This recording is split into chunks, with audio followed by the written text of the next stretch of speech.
evening,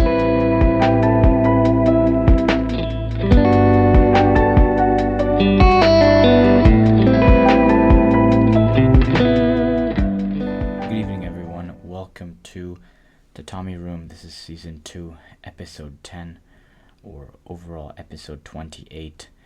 Japan as a foreigner. This is your host, Martin.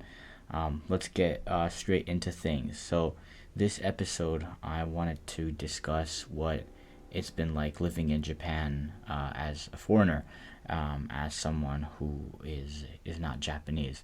So, I'll be talking about that today.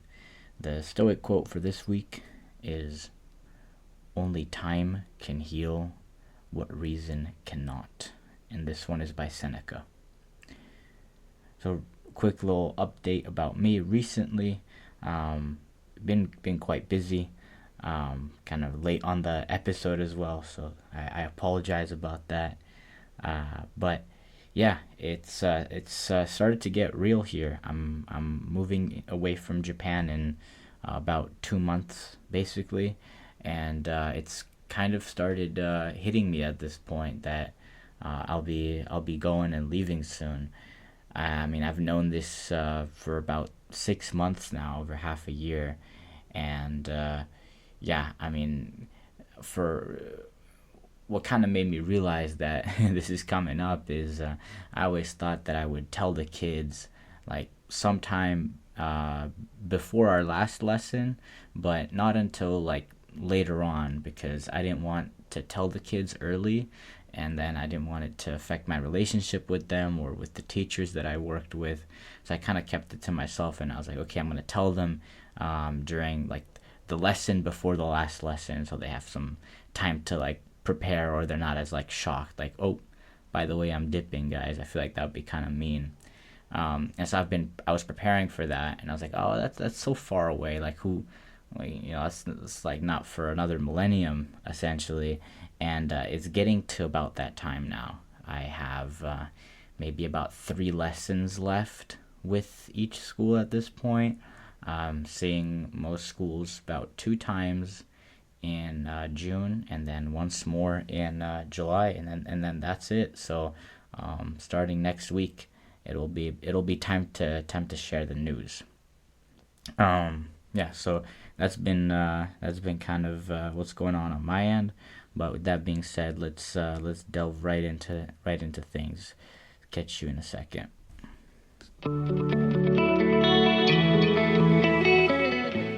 All right, welcome back. So, this episode, like I said, I wanted to talk about what it's like living in Japan as someone who's not Japanese.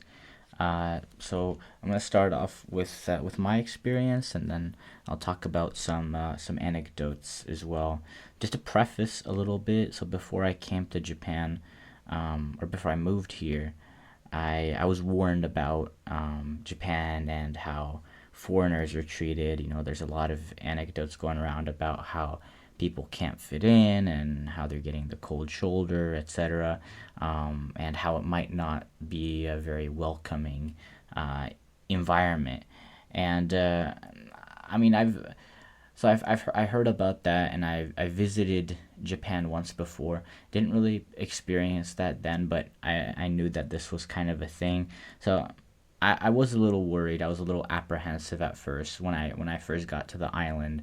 I remember thinking like, okay, well, I can introduce myself, but at that point my Japanese wasn't very good. I didn't know if I could communicate with the teachers and how I would be making friends. But that being said, over time, and actually fairly quickly, I would say, my experience turned for the better.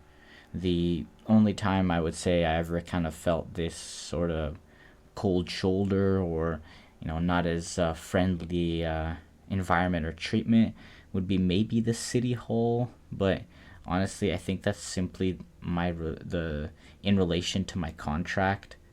Like, I'm not going to lie, my contract kind of felt half-assed. Sometimes it still feels like I'm here as kind of an afterthought, as a sort of ornament. But no one's personally treated me wrong. Is just I think asserting myself in that city hall atmosphere is I'm still not the biggest fan of it. If you've listened to some episodes, you know I'm not the biggest fan of the city hall. So that I would say that's the only time I ever felt kind of maybe this kind of feels weird to say, but not being wanted, or like it wasn't even that they actively didn't want me there. It was just like it wasn't like it was more an apathetic response, which I'm like, damn, I'm trying to do some good work here and teach the kids English, and yeah, I don't know. So that's the only time I ever kind of felt this sort of I don't know, colder side of Japan. However, my experience overall, I would say, has been incredible, uh, to say the least. I've met some great individuals. You know, Mama-san, for example. I don't even know her real name, but she's a owner of a bar that I visit sometimes. Incredibly nice person. When I first got to the island, helped me out a ton. Took me out recently for a birthday dinner as well. There's one of my coworkers, Mr. Kozma. He's my workplace friend. He's an incredibly bright and cheerful dude. Little quite older than me, but you know, still we still get along great. So great individuals. I've also had the opportunity to train judo, play volleyball, play soccer here, which has been great. I think that kind of helped me a lot. I like sports. I love sports. I love judo. I often joke with the PE teacher, or we joke together. We say, "Judo is my life. Judo ga jinsei desu," and so that's kind of funny. I usually say that now in my self introductions whenever I do one. But I think having that kind of having judo in my back pocket and just sports in my back pocket, as you know, when I arrived, I wasn't just like, oh my gosh, how am I going to? Where's my community? It was already like, okay, well, I like judo, so I'm just gonna go I'm gonna get involved, help out at the kids judo classes, and that's how I'm gonna make friends. And I would say that some of the closest people that I would consider my friends right now are the coaches that I'm friends with from the judo club. So I think and that's helped quite a bit. Um, Overall, I've gotten overwhelmed with presents. I think nothing exemplifies this more than on the fact that on one of my first days, I randomly went out drinking. I was out. Someone invited me to their home, which in Japan is very rare, and max respect for that. And they ended up giving me a skateboard.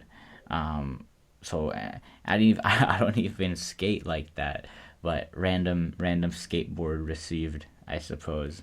But so for me, this experience, this stay in Japan has been full of times when I just feel incredibly grateful and feel part of the community, and definitely very counter to the whole kind of, oh well, Japan is not a very foreigner friendly place. Now, I want to caveat this, and maybe give a little bit of an explanation as to why my experience might have the rose tinted glasses. First of all, I think so. I'm in a small town. I'm in Nishinomote. It's a small community. Was it is about 15,000 people or something last time, but it's grown a little bit. Probably one of the only small towns in Japan that has its population that has been growing in population, but that is because of the construction project next door. Anyway, so it's a small town, and I'm known by many people. And I'm not saying that as like, oh, haha, I'm a local celebrity, but honestly, sometimes it feels like it because I'm rotating around 11 schools, and basically every time I go outside, go out of my house, I'm seeing someone I know or someone who knows me. I'll be getting waves from kids, waves from parents. So yeah, a very intimate experience, is what I'll say. It's because it has that small town vibe. And I think that just like anywhere, honestly, if you even in America, you go to small towns and people are more friendly, more a little bit more open. I feel like so I think that that kind of helps me have a very cool experience. Now the other thing is, so because I go to a lot of schools and it's a small town, um, my quote unquote popularity with the kids helps even more. I feel like I think um, I don't know how much English I've taught the kids. I think that's hard to gauge. I have 11 schools. I hope they've learned a bit, but I always try to make my lessons fun. And I think the feedback I've gotten is that my lessons are pretty fun. The kids always look forward to me coming there and having English class. And so the kids go home and they tell their parents, and they're telling everyone, they're telling their friends about the activities we did, uh, and all that stuff. And so that kind of being in the on the good side with the kids, not being like, oh my gosh, Martin came and he was so strict today, I don't like English anymore, kind of, but like, oh wow, Martin came and we had a great activity. Having that kind of energy, I think, also kind of carries over. It's kind of infectious. The teachers will know. They tell their friends, and the kids will tell their parents. So it just kind of spreads around. I've gotten approached by multiple random parents who I don't even know them, but I'll just be like, they'll come up to me in the supermarket or something. Oh, hi, my kid is in one of your classes. Do you know him? Do you know him? And then I struggle for about like 10 seconds of like, oh my gosh, I do remember this kid, but wait, what was his name again? So yeah, that I think that also has been a great help for me. Now, one final thing about the small town atmosphere is that I think what I've heard is that in general, people in Kagoshima, in Kyushu, this southern part of Japan, tend to be on the nicer end, and I can corroborate this sort of with my own experience. I feel like, so when I went to Tokyo, at this point I've been to Tokyo about 3 times, and Tokyo is a great place. I love the city. Don't get me wrong, but I will say, by the end of my stay last time, I was like, oh man, I'm ready to go home, ready to get back to Nishinomote. And one of the reasons why is just, and it's a big city. It was harder to connect to people there. It didn't, yeah, it felt colder. That's the way I'll describe it. And obviously it's not my hometown, and I'm not Maton Sensei in Tokyo. No one knows who I am. But it just, yeah, it felt like people were giving you the cold shoulder more, which I think any big city is that's just how it is. Now, I think the other thing that has helped me a lot in terms of being able to have a good time and really connect with people here in Japan is my interest in Japan, Japanese culture, and then my language ability as well.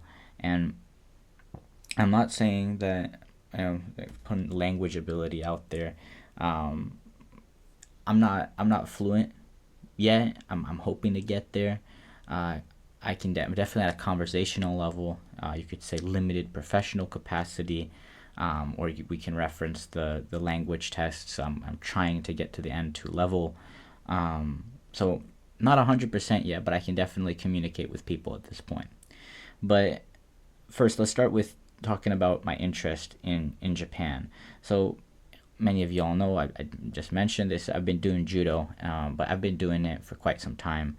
So I began all the way back in Hungary when I was 4 years old, and I feel like just being on the tatami mat kind of absorbed Japanese manners through this sort of osmosis. There's some of my old senseis who were kind of sticklers about like really being properly bowing, really following the etiquette properly. And so I knew how to bow properly even before I came to Japan. Or I knew how to imitate a proper bow. Maybe someone who's Japanese could see it and be like, yeah, I don't know, that's really not it. But I could do a decent imitation. I also sort of knew when to bow, some of the greetings as well. So that helped. Um, and another thing is, just to add on to that, is that Japanese manners aren't all that dissimilar from Hungarian ones. So when I grew up in Hungary, I got the Hungarian manners instilled in me, and I feel like greetings are emphasized more in Hungary, just like they are in Japan. For another thing is just taking your shoes off when you go home. I feel like a lot of people in America don't do that. In Hungary, you do that. In Japan, you do that, etc. And but continuing with the interest in Japan's side is, I did spend quite a bit of time once I got here, and even before, just researching, reading about Japan, Japanese culture, Japanese history, and really delving deep. I feel like saying, "Oh, I'm interested in Japanese culture," and then really what you mean is, "Oh, I like anime, and I think islands are cool." There's so much. I mean, obviously, though, that is a part of Japan and Japanese culture, but there's so much more to Japan than that, and that's really just kind of a surface level take, in my opinion. And it can really show if you're only like, "Oh, I love anime, I love islands, and that's the only reason I'm coming." Like that'll show, and people will know. Like your coworkers will, like, yeah, he's that's why he's here. He's here for the anime, whatever. I'm just using anime as an example. I feel like it's kind of a stereotype, but if you're just kind of apathetic towards Japan, then your experience isn't gonna be as good. And then moving on to the language ability, like I said, definitely at a conversational level now, and hopefully end to soon. Um, but I wanted to talk a little bit more about this because Japanese people, I feel like, tend to be quite nervous speaking other languages. It's a situation where they can make a mistake, and mistakes are not a good thing here in Japan. Like you basically want to avoid being seen as having made a mistake at all costs. So rather than try to talk in English, they might opt not to talk to you so they don't get misunderstood or not understood. Actually, there's a teacher that I have a hypothesis that they didn't talk to me because I'm friends with a teacher that they were beefing with, but also potentially it's just like they never talked to me because they just didn't want to speak in a context where they could make a mistake or not be understood, and then it's embarrassing and whatnot. Sorry, I got one whatnot out in this episode. And carrying on with that, this is the same in my schools with the kids as well. Like this kind of attitude, this mindset starts very young in kids here. So I'll ask someone, for example, what food they like, and they'll just go silent. They don't want to make a mistake. They won't say anything, or even a "How are you?" If I'll just say "How are you?" and I know, like, we've practiced this one like thousands of times, right? And I go "How are you?" and the kid just goes silent, like no response. Or another one is "Oh, ego wakanai," is like, I don't understand English. I'm like, you do. Like we've been over this. But rather than make a mistake, they're just gonna keep their lips shut, throw away the key, and it's unfortunate because I think it really stifles language learning. But that's just the way it is, and so that's why when I'm able to communicate in Japanese, communicate with Japanese people in their own language, I feel like they feel a lot safer talking to me. They feel like I'm a lot easier to talk to than someone who they have to talk to in English. And so I think, and I mean, I talked about this in my jet advice episode a little bit ago, but Japanese, like being able to speak Japanese, can really enhance your jet experience a ton, and not even just jet experience, but just living in Japan as a foreigner experience a lot. Now, I got the rose tinted glasses, the rose lens out of the way. That's my experience. I've been having a great time in Japan. Let's talk about what Japan can feel like for someone who's a foreigner. Unfortunately, I think that my case is, I don't know if it's an exception, or it is an exception, but and I don't know if more often foreigners feel ostracized. I don't know the ratio of people having more of my experience versus a worse experience, but there's definitely people who can feel ostracized here in Japan, and even for me, like my experience has generally been warm, but there have been some moments that were not ideal. Just kind of like I mentioned with the city hall a little bit.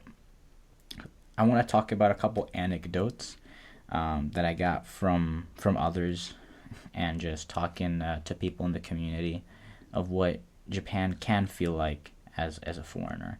For example, there were these Canadian Japanese kids who pretended to not know English to avoid getting bullied. And mind you, these kids aren't even really foreigners because they're half Japanese, um, and they've lived in Japan for quite a long time, from what I can tell. And the thing is, difference or being different in Japan is wrong, and so the level of conformity is very high. And often, if something seems different or is different, it is looked at as incorrect. And in Japanese schools with the education system, it's like everyone's going at the same pace. No, it's like no people left behind, which is kind of a nice sentiment. But it's also like the people that are trying to get out front are not really allowed to, you know, succeed. And I feel like that could have been potentially the case here, where you have someone who speaks full English, and they could be miles ahead of the others, but because they're outside of the group, that's bad. So they then pretend not to speak English, and to feel more part of that, like that same group that everyone is in.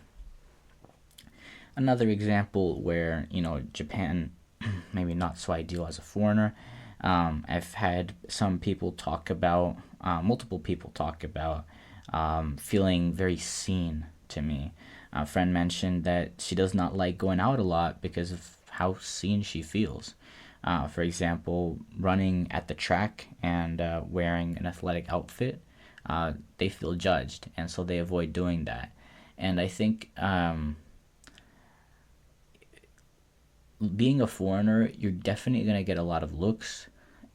If I can't speak to the experience of women who are foreigners here in Japan, but what I've heard is that they get even more looked at, even more kind of inspected, which is quite uncomfortable.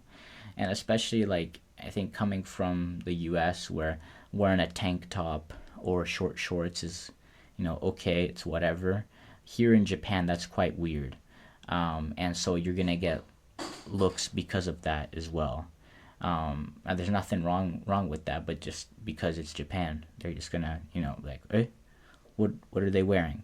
And kind of an interesting note on that is teachers will basically, there's a very small percentage of people, not just teachers, who wear shorts. If you wear shorts, 90% of the, I say 95% of the time, there's gonna be an undershort. I don't know if it's to show less skin or what exactly it's for, but 95% of the time there's going to be undershorts. So that's just to give you an idea. But yeah, feeling seen, I think, is an experience that all foreigners will experience. You will get stares, and you will be the topic of conversation somewhere. It just depends on the level, and especially if you're someone who is more private, more quiet, and does not enjoy that high level of visibility, it can seem like a suffocating atmosphere at times. Moving on, foreigners in Japan often experience workplace struggles. I've talked to several ALTs who are incredibly and underutilized. What they've told me is that they've gone into class, they're present, but all they get to do is read a passage. Now contrast that with my experience. Many times I go to school and I'm almost, not almost, I am the primary teacher, and it can be too much at times, especially when I'm going to a bigger school and the kids are super noisy. and I'm leading the entire lesson. But others are kind of not utilized at all. They get invited to the class, they stand in the corner, and the teacher goes, "Here, read this passage or this drill." They read it, and then their role is done. They're basically like a fly on the wall. So I think, they can, here I talked about an example where someone's being underutilized, but I think, it can swing in both directions. For me, maybe a little bit more on the overworked end. I'm not saying I'm overworked, but I feel like that can be the case with a lot of people. And then there's also definitely the case where, they're just, oh, well, they're the ALT, they'll just do this, but we're not really going to use them otherwise in the lesson. And I think this comes from a fundamental misunderstanding or lack of knowledge about how to use ALTs and how to fit them into the lesson. Some teachers think, oh, here you go, yay, the ALT saves me, I don't have to teach for a day. And then others are like, I don't know how to use the ALT, so I'm just going to take charge. We need to move on with the textbook, so I guess they can read this short passage, and then, I don't want them to interfere. So, and I think even outside of the teaching, struggling at the workplace is, I think, common for other foreigners in Japan. And finally, the last thing that I want to talk about in relation to what Japan can feel like for foreigners who live here, the rules and regulations can be different, essentially in severity. Someone I know has a rent process that's been made more difficult because of stricter rules for foreigners taking out loans. In general, rules are stricter, and there's a lot less wiggle room for foreigners. If you're trying to get your license renewed, even you've been driving for 10 years in your home country, or even you've been driving in Japan for a while, but you go in, you're trying to get it renewed, you're going to have problems. They're just going to look at you, oh, foreigner, you're not supposed to be getting a license, you don't know what you're doing. There's going to be those kinds of assumptions that are made. The process is going to be more difficult. There's the what I just mentioned about the rent. So the rules are definitely not in your favor as well.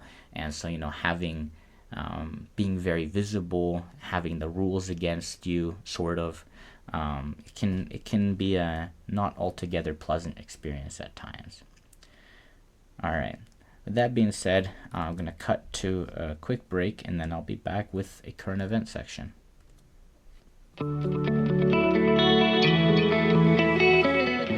Alright, welcome back, everyone. I just recorded a bunch of this next bit and had it all cut out, but it's okay. Back for take two. The current event that I'm doing today is about an amendment to the Immigration Control and Refugee Act. And unfortunately, this is sort of another case of, Japan maybe not doing the best for foreign workers, for foreign people living here. Now, the context for this story is that Japan is increasingly open to foreign workers coming in. In fact, not even open is the wrong word. Japan needs foreign workers to come in, since Japan is at the forefront of population decline, which has hit rural areas especially hard. I can speak to that. Tanegashima's population has been decreasing for a while. I think same with many rural areas in general. And they need help, specifically in those areas. And the good news is Japan is bringing in more foreign workers. It's going to double the number of 5-year visas it will be distributing. Japan will distribute 800,000 of these skilled labor visas per year starting in 2024. You start at a Type 1 status, so that's your standard 5-year work visa, and you can get to Type 2, yay, which means you can stay indefinitely and even bring over family members, eventually get permanent residency.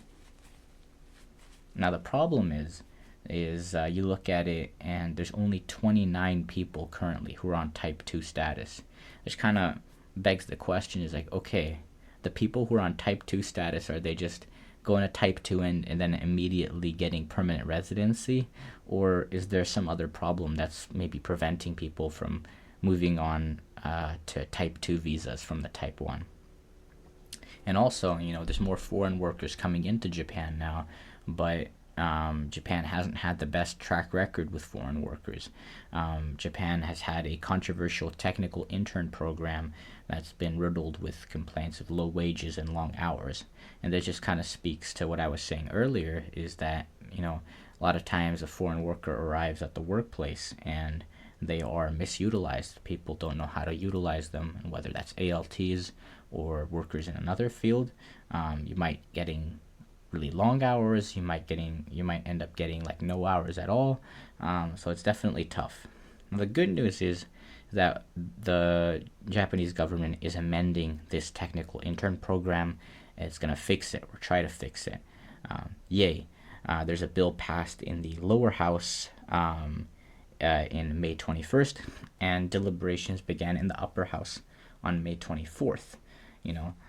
Like I said, this is good news. We got more foreign workers coming in to alleviate the labor and population shortage, especially in the rural areas. The bad news is there's a controversial provision in this bill. Basically, foreigners who, quote, deliberately fail to pay taxes can get deported. And so this provision specifically has caused outrage and controversy. And I think if you think about it, it's quite obvious as to why, but many foreign workers can be irregular workers, right? You can have ALTs who maybe their contract ends, they bounce around from here and there, or foreign workers might be working in construction or as English tutors, whatever. But if you're an irregular worker, you may not be in the social insurance system. And so if you get fired, if you fall sick, you got a lot of money to send in and a lot of things to take care of, you can't pay taxes. Man, that's kind of it's kind of messed up, is you can't pay taxes, and then, you deliberately didn't pay, so now we're deporting you. That seems quite harsh. Anything can happen at any time, and if I feel like being deported is quite severe of a punishment for not deliberately not paying taxes. Additionally, the word deliberate is kind of vague, and it may lead to targeting. Like, is deliberate where you didn't pay but could have?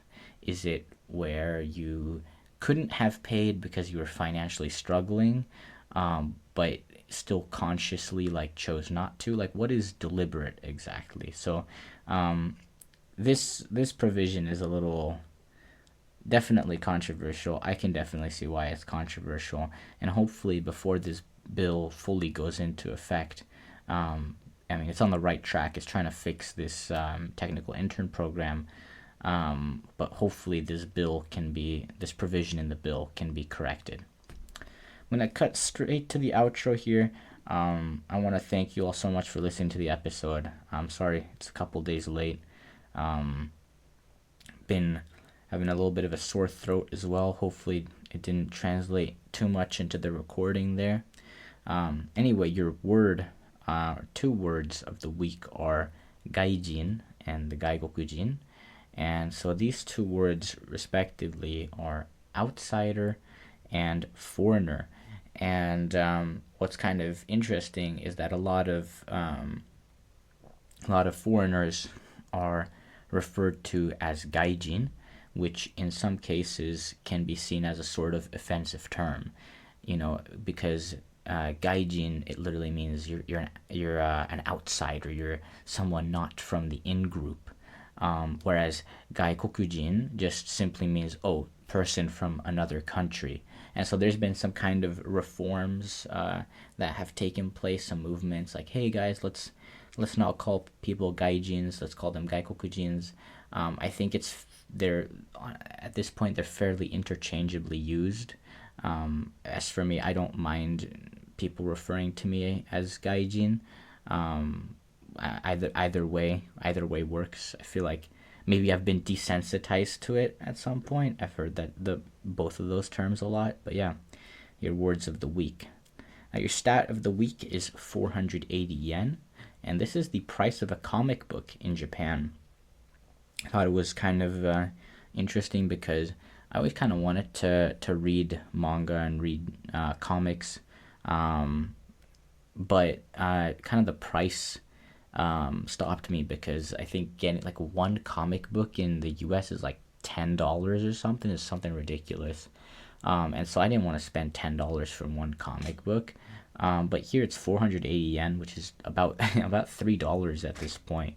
So yeah, I've been able to buy some comics, and I have been able to get to the level as well where there's still a lot of words that I don't know, especially if like the comic is talking about like monsters and the health points and agility, speed, maneuvering capabilities, or whatever. Some specific terms like that, I get lost, but overall, I can follow the story sort of at this point. All right, thank you all so much for listening to this episode today. You know the drill. Per Aspera Ad Astra. Take care, and I'll see you in 2 weeks.